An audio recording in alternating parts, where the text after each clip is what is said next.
Con el permiso del señor presidente de la Academia Mexicana de Cirugía, de su cuerpo directivo, del presidente de la Academia Nacional de Educación Médica, de mis compañeros de este simposio, hoy que dicen que es el Día del Adulto Mayor, yo en el radio oí que era el Día del Abuelo, no sé si será lo mismo, probablemente no, porque hoy hay abuelos que no son adultos mayores.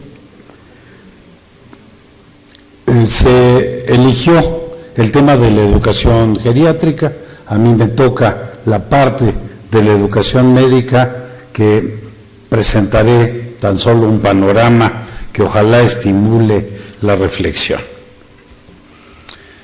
¿Qué implicaría esto de educación médica geriátrica? Bueno, desde luego la formación de geriatras, que en nuestro país lleva un rezago muy importante, pero por fortuna pues ya se han puesto las pilas y se ha acelerado un poco la formación de geriatras. Pero también la formación geriátrica en otros especialistas y en médicos generales. La atención geriátrica no solo está en manos de geriatras, mayoritariamente no está en manos de geriatras, y cualquier especialista tiene que tener una formación en el terreno geriátrico y los médicos generales también. Todo esto contribuye a una cultura geriátrica que me parece que a los internistas es lo que nos ha faltado. Nos hemos dedicado a veces a atender a los adultos mayores, pero no con la cultura o la metodología geriátrica apropiada. Necesitamos precisar una metodología geriátrica que los geriatras sí tienen, y capacitación geriátrica en diferentes áreas. Todo esto forma parte del universo de la educación médica geriátrica. Para esto tenemos que entender en su verdadera dimensión lo que es el proceso de envejecimiento, porque también ahí hay muchos mitos. El primero, bueno, es entender que el envejecimiento es un proceso que empieza desde la infancia probablemente. Es un proceso continuo, es un proceso progresivo, es un proceso irreversible. Por más que hay gente que quiere detenerlo, pues es un proceso irreversible. Luego es universal, todo el mundo envejece. De hecho dicen que solo hay dos alternativas, envejecer o no, y la peor es la segunda. El envejecimiento se caracteriza porque aumenta la fragilidad y aumenta el riesgo de muerte. La probabilidad de morir es mayor mientras más años uno tiene. Se caracteriza por cambios fenotípicos que afectan a todos los individuos que forman parte de este proceso eugénico, y por cambios patológicos que afectan solo a algunos individuos, pero que sí son mucho más frecuentes en la población geriátrica. Entonces, un poco como ya se ha venido mencionando, la construcción del envejecimiento empieza desde edades tempranas. Y por eso dicen que la mejor manera de predecir el futuro es inventándolo. ¿Cómo se logra esta educación? Hoy estamos viviendo una etapa de transición en la educación que voy a tratar de reseñarla en unas cuantas frases. La primera es esta que dice de la enseñanza al aprendizaje. El énfasis ahora se concede al aprendizaje, no a la enseñanza.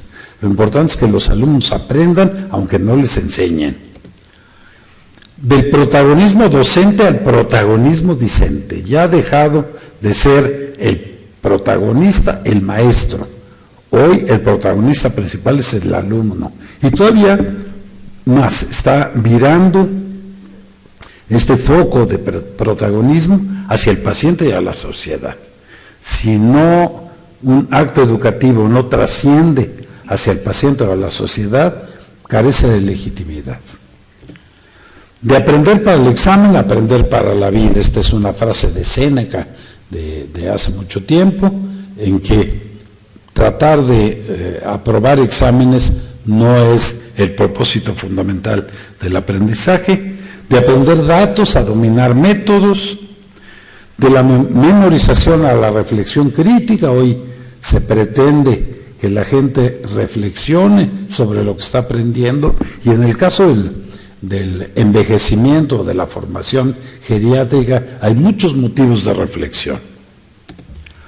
De la práctica rutinaria a la práctica reflexiva, que no aprendan los alumnos simplemente a aplicar fórmulas, algoritmos, reglas, sino que tengan la capacidad de adaptarse a cada uno de los casos. De las copias imperfectas de los maestros a los modelos superados.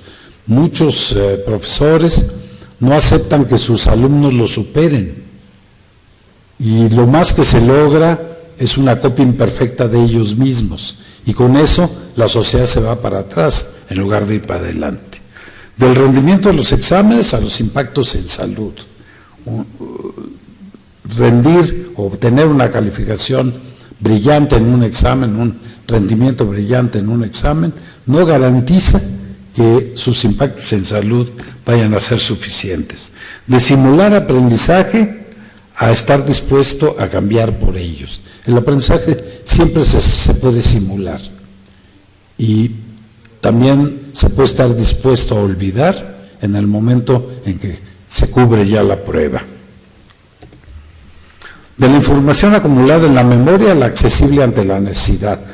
Aquí las cosas han cambiado mucho. Todavía el aprendizaje memorístico pues sigue siendo el predominante. Todavía los exámenes exploran la memoria de los alumnos. Todavía no hay exámenes que permitan consultar la computadora, que es lo que hace uno en la práctica cotidiana.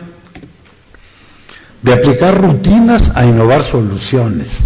No estamos creando individuos innovadores, y en el terreno de la educación geriátrica pues es algo muy importante. De los logros académicos a los logros sociales, de imponer a convencer. La educación ha sido tradicionalmente dogmática y autoritaria, y hoy, decía yo, nos debemos todos al paciente. Por eso Francisco González va a hablar del equipo de salud, que el objetivo principal es ayudar al paciente y a la sociedad. Siempre se puede simular que uno aprendió o que es caritativo. Aquí hay dos ejemplos. Y lo cierto es que la práctica cotidiana de la medicina es un escenario educativo. Yo por eso puse esta lámina, en que no sé si se alcanza a leer, pero la pregunta es, ¿aquí quién está enseñando? ¿El maestro o el paciente o el alumno? ¿Quién aprende? ¿Quién genera conocimiento en esta interacción? ¿Quién plantea preguntas? ¿Quién aplica la evidencia? ¿Quién se beneficia de toda esta interacción? Si uno analiza las tendencias fundamentales de la práctica educativa, con eso ya voy a terminar. Bueno, se habla del aprendizaje participativo, no un aprendizaje pasivo, de que el conocimiento establecido se puede someter a cuestionamiento crítico, que tiene uno que aprender a través de soluciones de problemas y toma de decisiones, que hoy tenemos la posibilidad de hacer un mejor uso de la información documental al que tenemos acceso expedito, y además tener la capacidad de nadar en este exceso de información.